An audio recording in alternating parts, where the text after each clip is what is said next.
Hello. Thank you very much to all of you for your presence and interest. We have just watched an excerpt of the show MAGMA vocal solo in the version performed at the Ubando Theatre in December 2017.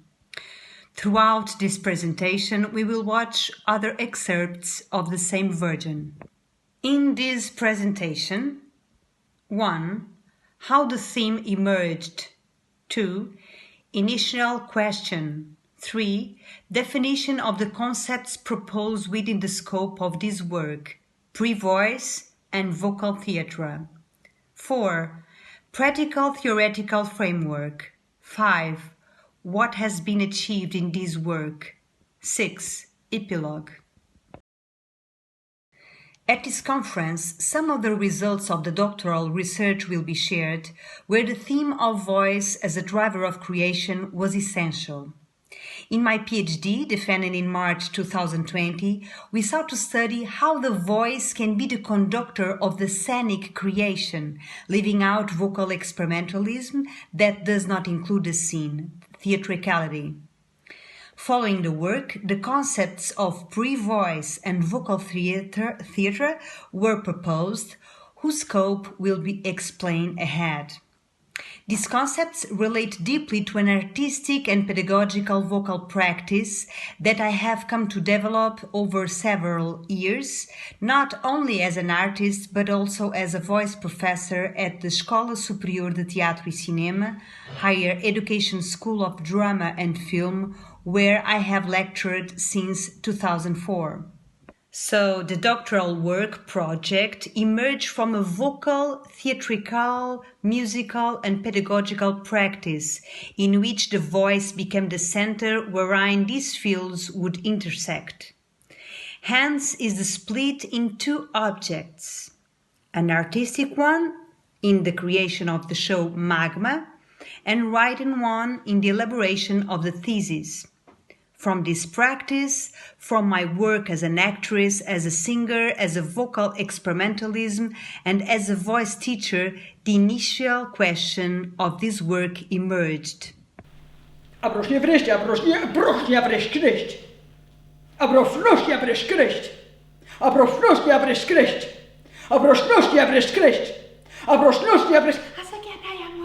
Anoia, isikanoia lokia sitoi, amokia siradai anoia tetisika, anoia asikanai, anoia asikanai, anoia asikanai, anoia asik. Proszę wreszcie. Proszę wreszcie, proszę wreszcie. Proszę wreszcie, proszę wreszcie. Proszę wreszcie, proszę. Asokianai. Proszę wreszcie, proszę wreszcie. A proszę wreszcie, proszę. Asokianai. Proszę wreszcie, proszę wreszcie. A proszę wreszcie, proszę. Asokianai apoja. Esikonai eloi. Anoika sikonai. Alokia vesiketi. Alokia nesikonoto jai. Kianai avoi. Amakia sikonoi. Amakia sikonoi. Amakia sikonoi. Proszę wreszcie. Proszę wreszcie, proszę. Proszę ja proszę, proszę. Proszę wreszcie, proszę kość. Proszę wreszcie, proszę. Proszę wreszcie, ropram proszę wreszcie, proszę wreszcie, proszę. Proszę wreszcie, proszę. Proszę wreszcie, proszę. Proszę wreszcie, proszę. Proszę wreszcie, proszę. Proszę wreszcie. Oh, that's amazing. Oh, and that little pearl. Oh, that's amazing at the conference. That's amazing because In the search for answers to the initial question, I reflect on what lies before the voice and drives its emission. The concept of pre-voice as a result of the original study for this research seeks to find the ontological genesis of the voice in what precedes it and drives its emission.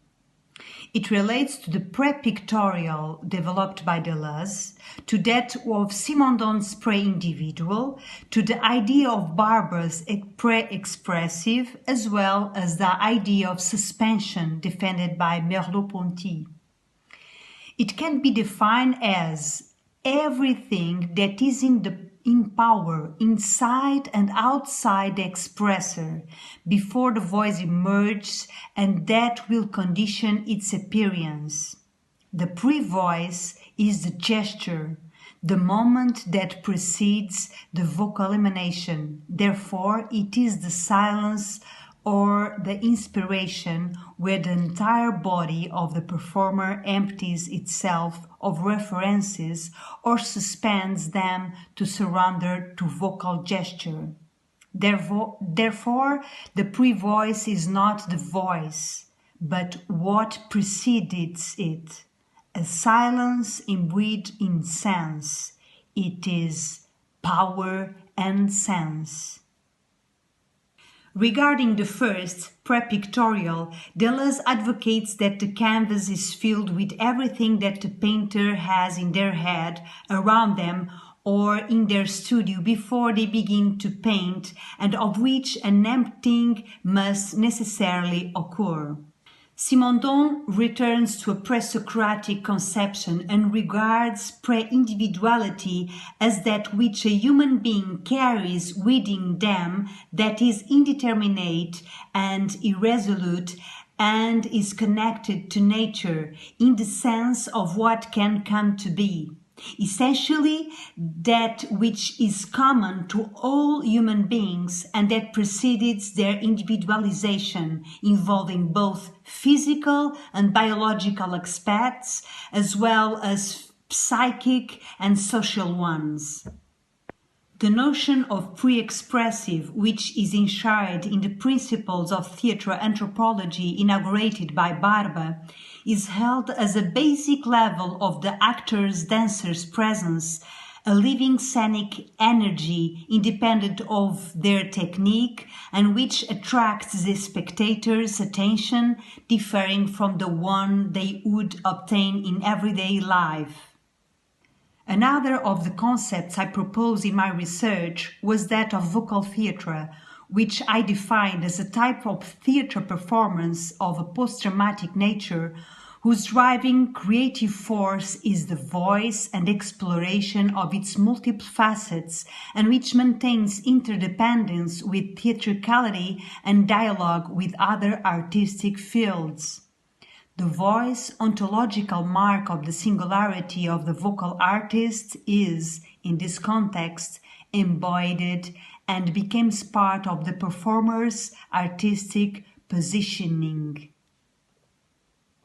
This typology of performance or intersection between theatre and voice where the voice is the place of theatricality, emerge in creators, vocalists, pedagogues such as Kathy Berberian, Meredith Monk and Fatima Miranda, and in the Alfred Wolfson, Roy Hart, Enrique Pardo, Linda Wise constellation, and therefore there were the main vocal and artistic references upon which I based these concepts.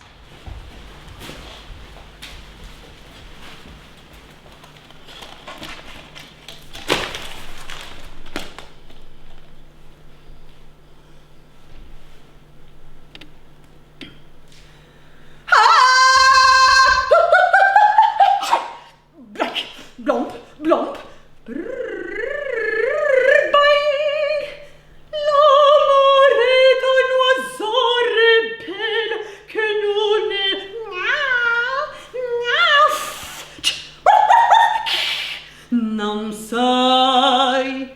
Não sabe ninguém, porque canto.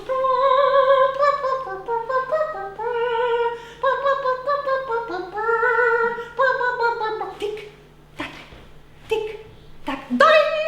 She's gonna take it to ride. She's gonna take it to ride. Bang, bang, bang, bang, bang, bang, bang. Song. Whee! I've got you under my skin. I've got stomp.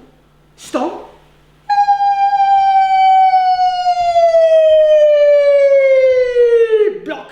Yippee! Porci amor. Quas.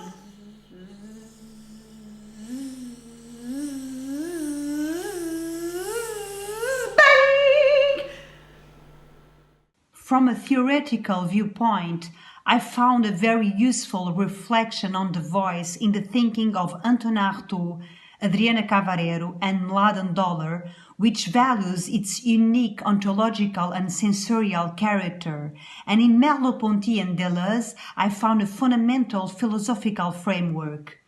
I found an important support in phenomenology in the concept given by Merleau-Ponty, wherein we look at things within themselves, suspending all other knowledge, a process which can be equated with artistic creation.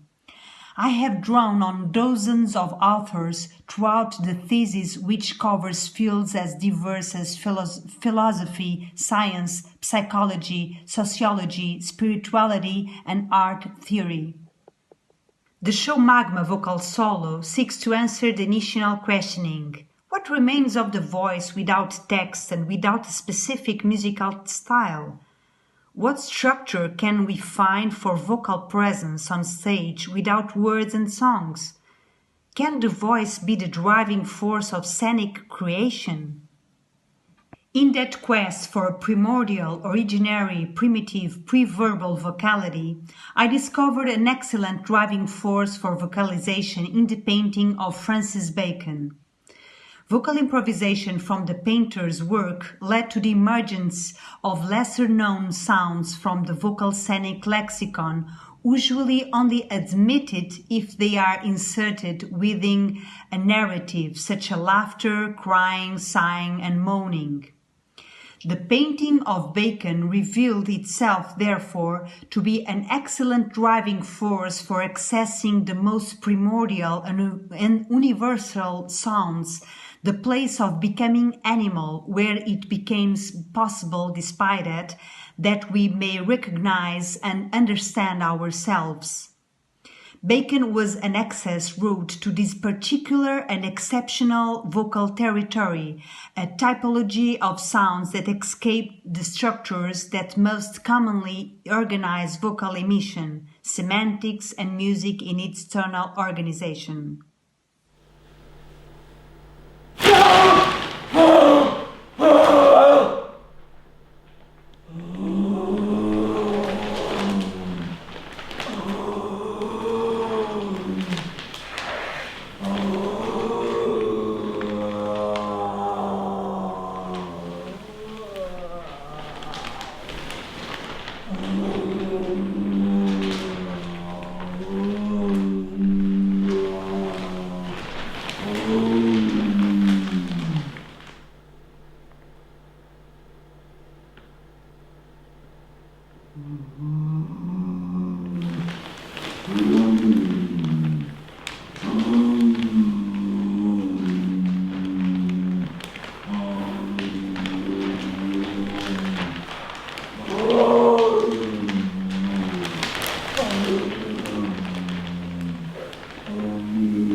From this viewpoint, I pursued the idea that the voice on its own, without basing itself in the structures of language and musical composition, but with the ability to momentarily resort to them, can be the driving force for contemporary scenic writing. The goal of MAGMA Solo was, therefore, to conceive a show with a coherent dramaturgy where several vocalities would emerge with a fluidity perceivable by the audience, communicating with it, seeking to answer the initial question.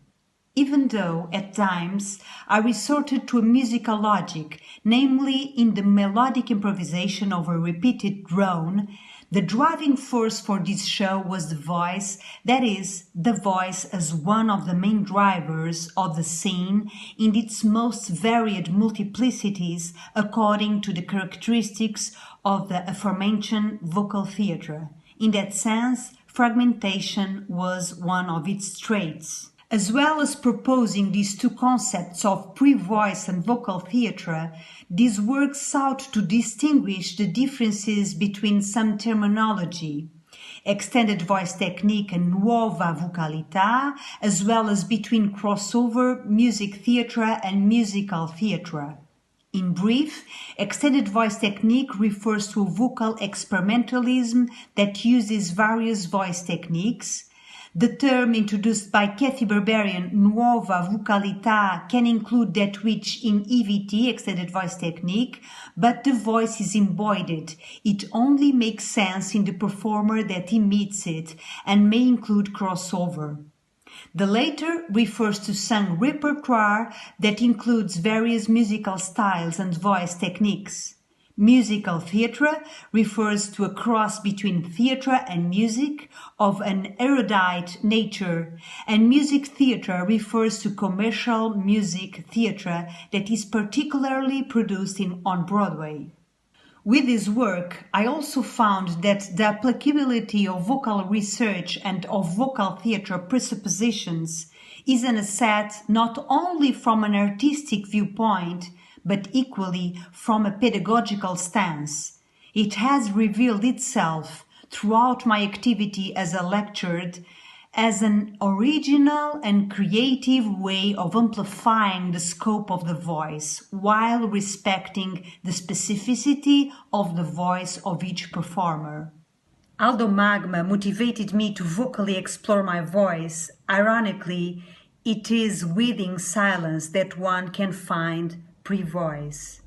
Prevoice is the silence of the voice, that which is unsaid, the moment of suspension that lies before the voice in the being that actually is that voice.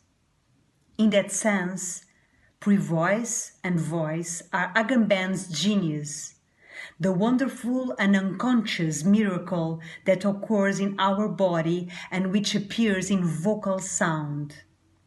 The voice iterates before it wants to iterate, just as Bacon's painting. Voice is one of the clearest expressions of life, just as in Bacon we can also see the triumph of life that blooms and emerges violently despite any distortion and conditioning.